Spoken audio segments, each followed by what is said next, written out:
Avec la naissance de Jésus, les bergers sont convoqués à découvrir que Dieu vient naître dans la vie de l'humanité, que Dieu veut naître dans la vie de chaque être humain, que Dieu veut naître dans la vie de chacun d'entre nous. Que la grâce de cette naissance illumine votre vie aujourd'hui. Amen. Bienvenue pour ce temps de culte que nous ouvrons avec la louange et quelques versets du psaume 105. Louez le Seigneur, dites bien haut qui est Dieu, annoncez aux autres peuples ses exploits, chantez pour lui, célébrez-le par vos chants, parlez de toutes ses merveilles, soyez fiers de lui, l'unique vrai Dieu, ayez le cœur en joie fidèle du Seigneur. Tournez-vous vers le Seigneur Tout-Puissant, cherchez continuellement sa présence. Notre Dieu, c'est lui, le Seigneur. Ses décisions concernent la terre entière.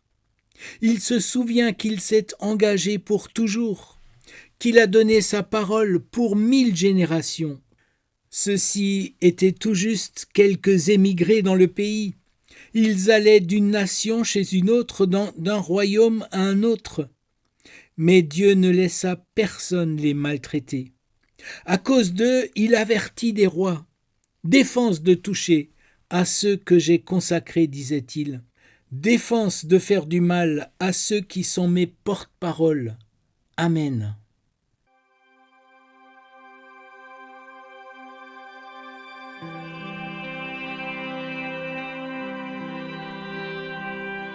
Quand je sonde l'univers, les astres que tu as créés, les océans, les mers, tout me révèle ta majesté. Alors mon âme veut s'écrier de tout mon cœur, je veux chanter.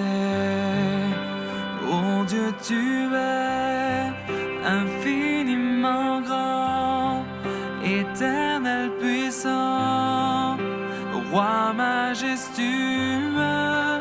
Oh Dieu, tu es infiniment grand, éternel puissant, roi majestueux.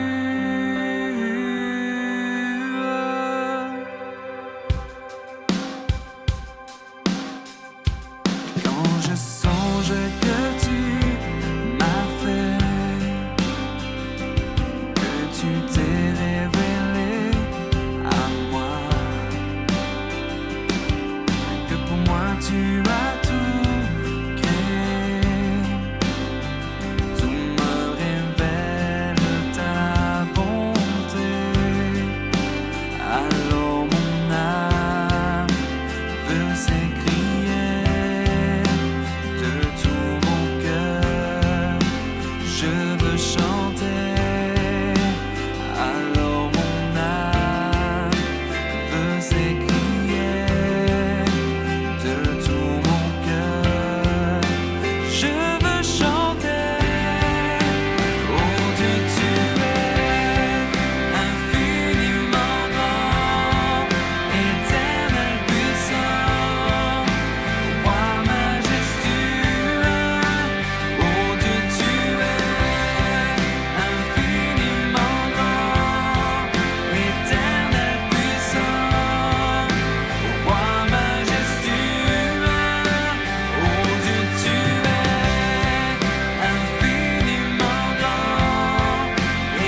Lorsque l'on froisse une feuille de papier et que l'on veut la défroisser, il reste des plis que l'on ne peut plus enlever.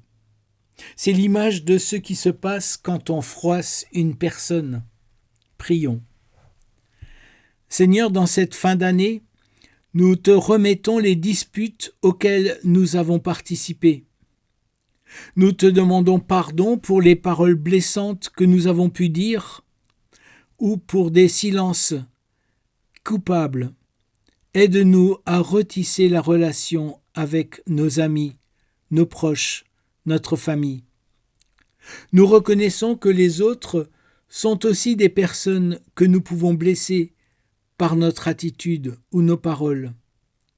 Pardon lorsque nous l'oublions. Aide-nous à choisir de les respecter et de les considérer. Au sein de nos familles, entre frères et sœurs quelquefois, nous nous faisons du mal. Pardon pour les feuilles froissées. Pardon pour les relations abîmées. Apprends-nous la bienveillance les uns vis-à-vis des autres. Apprends-nous à essayer de restaurer les relations blessées. Amen.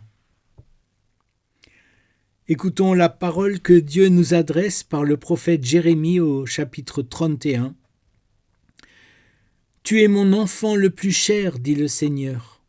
Tu es mon enfant préféré. Chaque fois que je dois te réprouver, je continue malgré tout à penser à toi, tellement j'éprouve de tendresse pour toi. Je ne peux m'empêcher d'avoir pitié de toi. » Frères et sœurs, le Seigneur connaît la confession de notre cœur. Par Jésus-Christ, notre péché est pardonné. Par le Saint-Esprit, une puissance de vie nouvelle nous est accordée et il nous envoie les uns vers les autres pour vivre des réconciliations concrètes. Amen.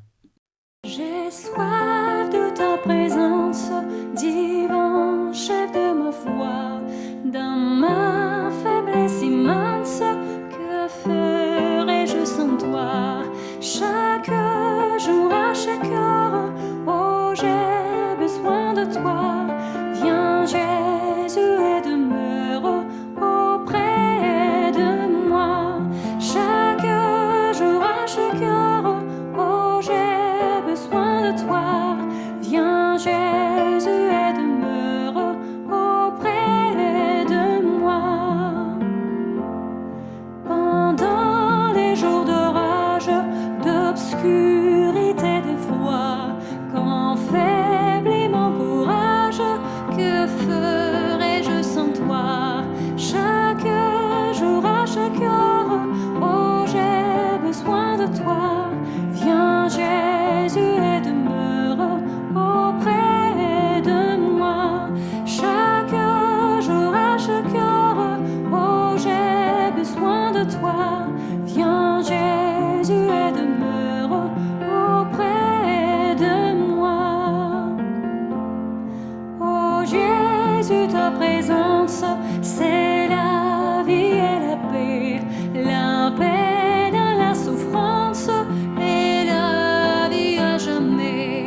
Chaque jour, à chaque heure, oh j'ai besoin de toi. Viens Jésus et demeure auprès de moi. Chaque jour, à chaque heure, oh j'ai besoin de toi.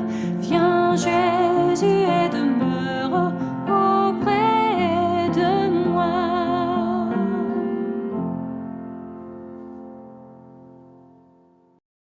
Prions avant d'ouvrir la Bible. Donne-moi maintenant ta parole, Seigneur, qu'elle vienne sans m'irriter quand tu me vises, sans me réjouir quand tu vises les autres. Empêche-moi de lui échapper si elle me secoue, de l'écarter s'il m'en coûte de la suivre. Ne permets pas au bavardage de prendre sa place, ni aux inquiétudes d'étouffer sa croissance. Seigneur, sans ta parole, la vie n'a pas de sens. Donne un sens à ma vie. Donne-moi maintenant ta parole et ton esprit. Amen. Et nous lisons dans le livre de l'Ecclésiaste, au chapitre 1er, les versets 1 à 11. Voici ce que dit le Maître, fils de David, roi à Jérusalem. Vanité des vanités, dit le Maître. Oui, vanité des vanités, tout est dérisoire. Quel avantage l'homme retire-t-il de toute la peine qu'il se donne sous le soleil ? Une génération s'en va, une autre vient, et la terre est toujours là. Le soleil se lève, le soleil se couche, et il se hâte vers l'endroit d'où il devra de nouveau se lever. Le vent souffle vers le sud, puis tourne vers le nord, il tourne et tourne encore, et reprend les mêmes circuits. Ce qui a été, c'est ce qui sera, et ce qui s'est fait, c'est ce qui se fera. Il n'y a rien de nouveau sous le soleil. Si l'on dit « Tenez, voilà quelque chose de nouveau », en fait, cela a déjà existé dans les temps qui nous ont précédés. Seulement, on ne se souvient plus de ce qui s'est passé autrefois. Et il en sera de même pour ce qui se produira dans l'avenir. Ceux qui viendront après nous n'en auront aucun souvenir. Seigneur, ta parole est vérité, édifie-nous par ta vérité. Amen. Nous voici dans cette fin d'année et une nouvelle année qui va bientôt commencer. Et c'est ce qui m'a fait penser à ce texte de l'Ecclésiaste. Ce qui a été, c'est ce qui sera. Et ce qui s'est fait, c'est ce qui se fera. Il n'y a rien de nouveau sous le soleil.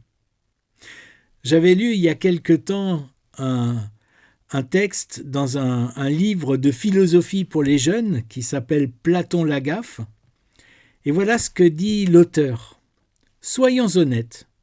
Se rendre tous les jours au même endroit pour y faire le même boulot, si ce n'est pas l'éternel retour, ça y ressemble fort. Badger pour passer le portillon, saluer les collègues, jeter un œil à ses mails, faire un tour à la machine à café avant de se mettre au travail. Difficile d'éviter ce goût de déjà-vu.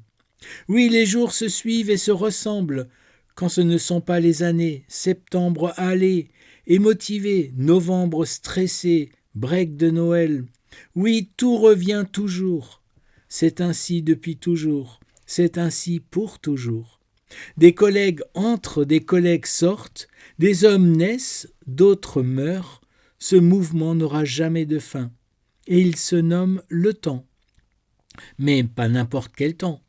Pas le temps linéaire des chrétiens ou de Hegel. Le temps cyclique du philosophe grec Héraclite. Fin de la citation. Et notez que c'est à Héraclite que Nietzsche voulait revenir pour refermer définitivement la parenthèse chrétienne, c'est-à-dire revenir à une vision du monde où tout est un éternel recommencement. C'est vrai que dans notre vie, nous avons quelquefois cette impression que tout est un éternel recommencement. Pour certains, ça peut être très rassurant. Tout recommence de la même manière et on a des repères.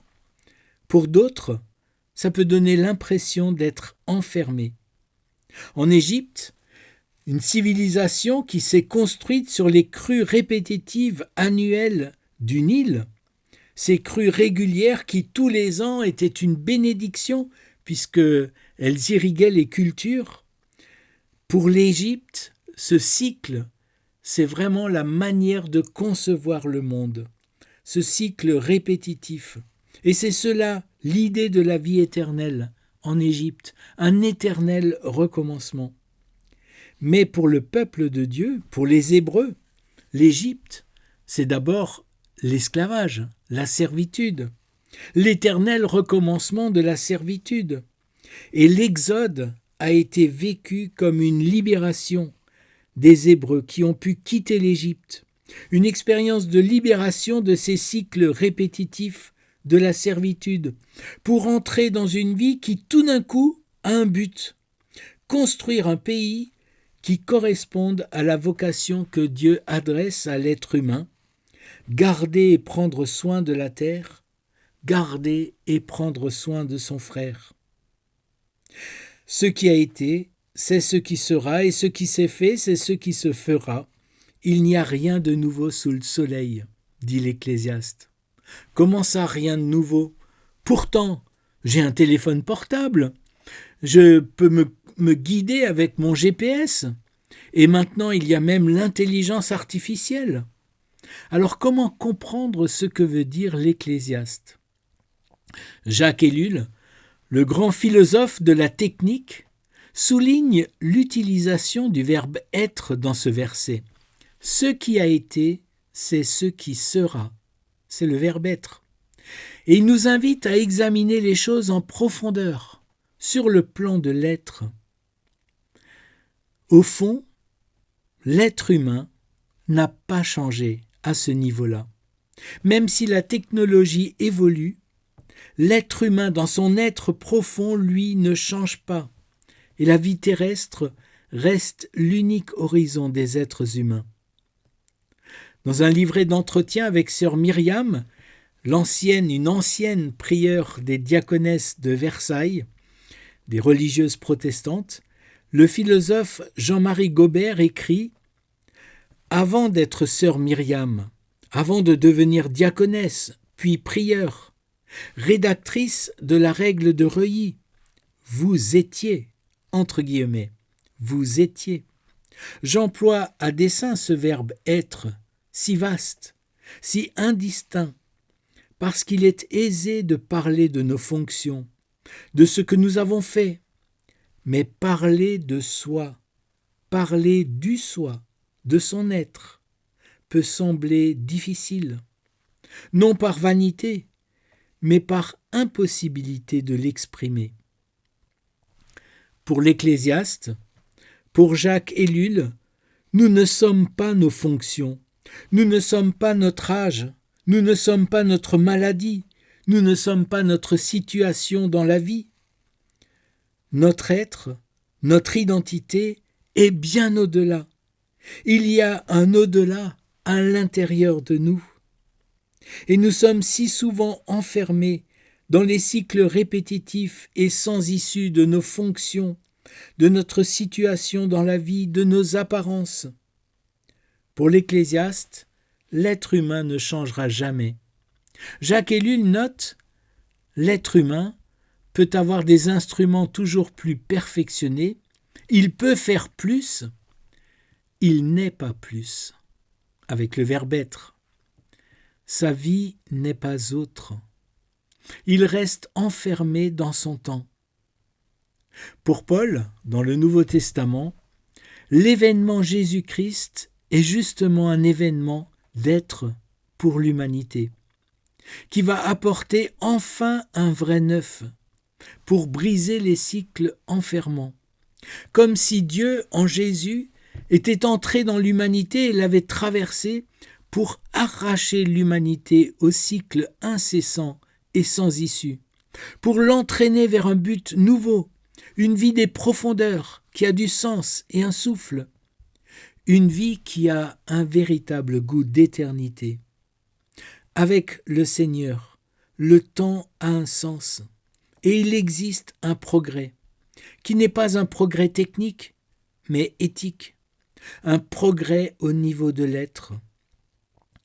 Dans la lettre aux Romains au chapitre 8, les versets 1 et 2, Paul écrit « Il n'y a plus de condamnation pour ceux qui sont unis à Jésus-Christ, car la loi de l'Esprit Saint qui donne la vie par Jésus-Christ t'a libéré. Nous vivons non plus selon notre propre nature, mais selon l'Esprit Saint. Amen. » Libre de nos chaînes, nous marchons vers toi. Ta main souveraine a fermé nos pas, armés de lumière, couronnés d'éclat. Soyons sur la terre, mais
Prions encore. Seigneur notre Dieu, libère-nous de nos enfermements, et que le message de ton amitié pour notre monde et pour tous les êtres humains inspire nos actes et nos pensées, et particulièrement durant tous les moments de rencontres à venir. Nous te prions pour ce monde qui a tant besoin de la paix que tu donnes, pour ce monde qui, malgré toutes les déviances mercantiles, cherche dans la fête de Noël une trêve, un espoir, une fraternité qui semblait perdue à tout jamais. Que cette paix gagne tous les êtres humains, quelle que soit leur culture ou leur religion. Rassemble-nous à travers les ondes, par la prière que tu nous as toi-même apprise et que nous voulons faire nôtre ensemble maintenant. Notre Père qui es aux cieux, que ton nom soit sanctifié, que ton règne vienne, que ta volonté soit faite sur la terre comme au ciel. Donne-nous aujourd'hui notre pain de ce jour. Pardonne-nous nos offenses, comme nous pardonnons aussi à ceux qui nous ont offensés, et ne nous laisse pas entrer en tentation, mais délivre-nous du mal. Car c'est à toi qu'appartiennent le règne, la puissance et la gloire, pour les siècles des siècles. Amen. Et comme on le dit en Alsace, je vous souhaite une bonne glissade vers la nouvelle année, que cette année soit bénie pour chacun d'entre vous, chacune d'entre vous, que le Seigneur soit votre rendez-vous et que votre être soit nourri par sa présence. Amen.